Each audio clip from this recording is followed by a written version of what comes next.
गुरुर्ब्रह्मा गुरुर्विष्णु गुरुर्देवो महेश्वरः गुरुर्साक्षात् परब्रह्म तस्मै श्री गुरुवे नमः।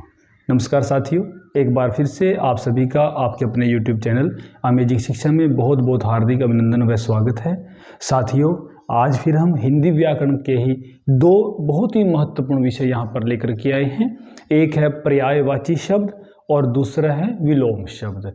आखिर ये क्या होते हैं, इनमें क्या अंतर है? इससे पहले हम एकार्थी शब्द कर चुके हैं, अनेकार्थी शब्द कर चुके हैं, है ना।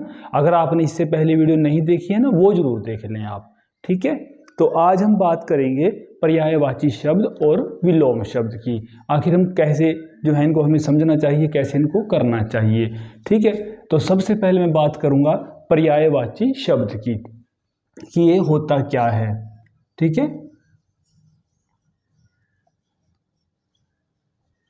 पर्यायवाची शब्द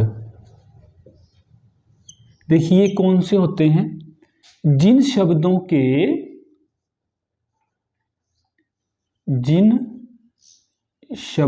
के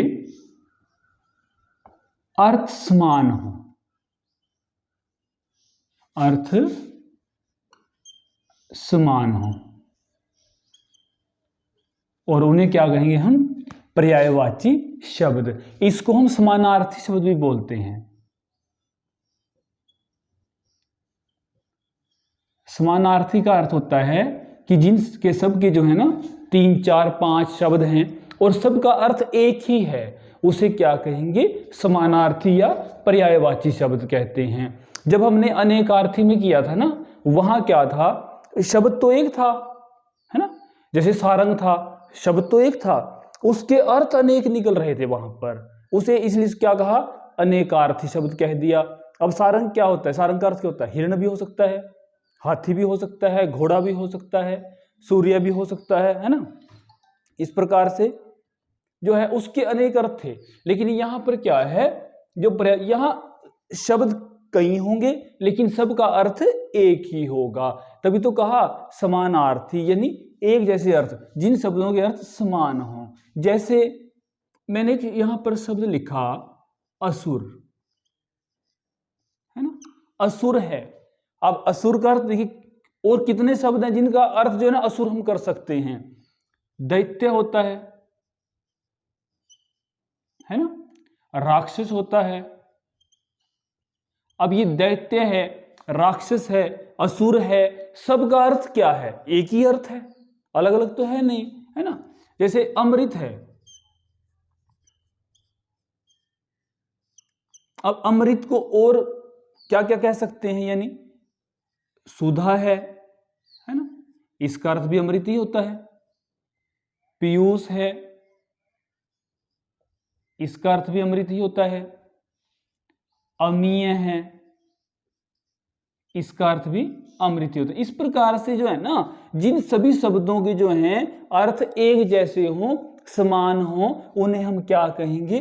पर्यायवाची शब्द या समानार्थी शब्द कहते हैं। और भी कुछ उदाहरण हम ले सकते हैं। यहां पर मान लीजिए हमने यहां लिया कपड़ा ले लिया। अब जो कपड़ा होता है ना, उसके देखिए और पर्यायवाची शब्द कौन कौन से हैं? वस्त्र कह सकते हैं हम, है ना। चीर कह सकते हैं, वसन कह सकते हैं, है ना। वस्त्र है, चीर है, वसन है, अंबर है। तो ये होते हैं पर्यायवाची शब्द। जैसे आंख है। अब और कौन से इसके शब्द हैं पर्यायवाची शब्द? नयन है, नेत्र है, चक्षु है। तो ये सभी जो हैं पर्यायवाची शब्द हैं, यानी जिन शब्दों के अर्थ एक जैसे हों। और भी हम कर सकते हैं। गंगा है, जैसे गंगा है। अब गंगा को और क्या कह सकते हैं हम? देव नदी कह सकते हैं, सुरसरी कह सकते हैं, है ना। भागीरथी कह सकते हैं,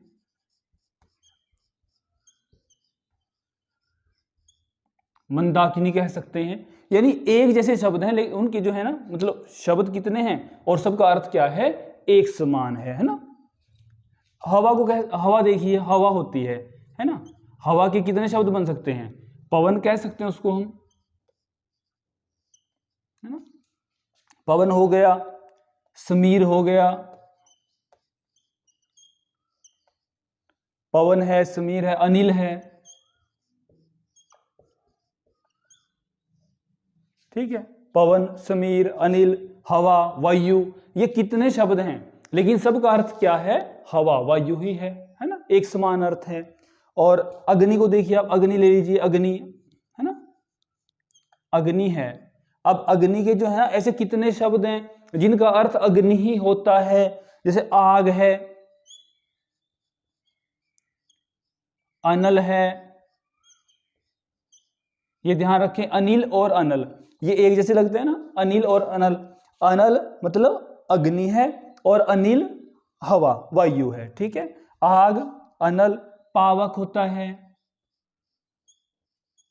तो ये जो शब्द है ना सारे, इन सब का जो अर्थ है एक ही है, तभी तो इनको कहा समानार्थी शब्द या पर्यायवाची शब्द। पहाड़ होता है ना, पहाड़, जैसे पहाड़ है, ठीक है। इसे और क्या क्या कह सकते हैं, गिरी, है ना, नग, गिरी कह सकते हैं, नग कह सकते हैं, शैल कह सकते हैं, शैल, ये सभी क्या है, पर्यायवाची पहाड़ के हैं। तो इस प्रकार से जिन भी शब्दों का अर्थ समान हो उन्हें हम क्या बोलते हैं, पर्यायवाची शब्द बोलते हैं। ये ध्यान रखना है, कंफ्यूज नहीं होना है कि अनेकार्थी क्या है, वहां तो एक ही शब्द है लेकिन उस शब्द के हम कई अर्थ ले सकते हैं वहां पर, ठीक है। और यहां पर क्या है, शब्द बहुत सारे हैं लेकिन अर्थ सबका क्या है, एक ही है, तो इन्हें क्या कहेंगे, समानार्थी शब्द। आप क्या करें, इसके लिए 100-200 शब्द ऐसे ढूंढ लें बढ़िया से और उनका एक चार्ट बना लें, अपनी नोटबुक में लिख लें या कोई चार्ट तैयार कर लें, वहां से आप इसकी प्रैक्टिस कर सकते हैं, इसका अभ्यास कर सकते हैं, ठीक है।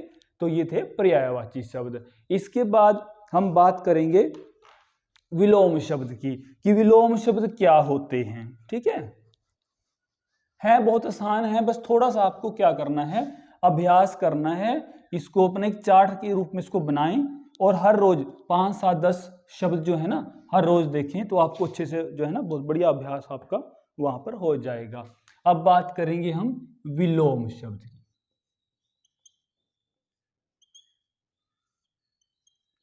विलोम शब्द, ठीक है। विलोम शब्द क्या होता है, एक शब्द का उल्टा दूसरा, यानी विपरीत। इसका दूसरा नाम हम कह सकते हैं विपरीतार्थक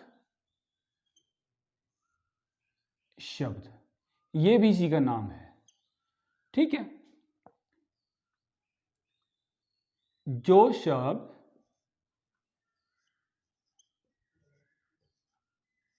एक दूसरे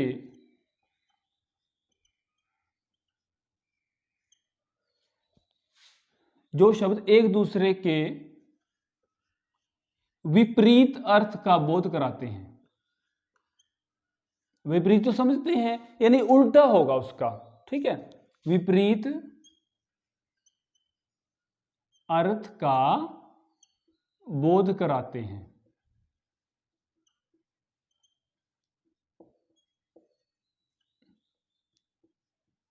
ठीक है जी। तो उन्हें हम क्या कहेंगे, विलोम शब्द या विपरीतार्थक शब्द। जैसे एक साधारण सा एक शब्द ले लीजिए, दिन है ना। अब दिन है, अब दिन का विलोम क्या हो सकता है, रात हो सकता है ना। धूप है, अब धूप का जो विलोम क्या हो सकता है, छाया हो सकता है, छांव जिससे हम कहते हैं, ठीक है ना। और उन्नति शब्द है, उन्नति, उन्नति शब्द है और उन्नति का विलोम क्या हो सकता है, अवनति हो सकता है। इस प्रकार से विलोम यानी उसका उल्ट देखना है आपने, उसका विपरीत देखना है, ठीक है। उत्कर्ष है, उत्कर्ष, इसका विलोम क्या होगा? अपकर्ष हो जाएगा। यानी वे शब्द जो एक दूसरे के उल्टे यानी उसके विपरीत अर्थ का बोध कराते हैं। ठीक है, इसको बड़े ध्यान से आपने समझना है। औचित्य शब्द है, मान लीजिए यहां पर औचित्य, तो इसका विलोम क्या बन सकता है? अनौचित्य बन सकता है, अनौचित्य।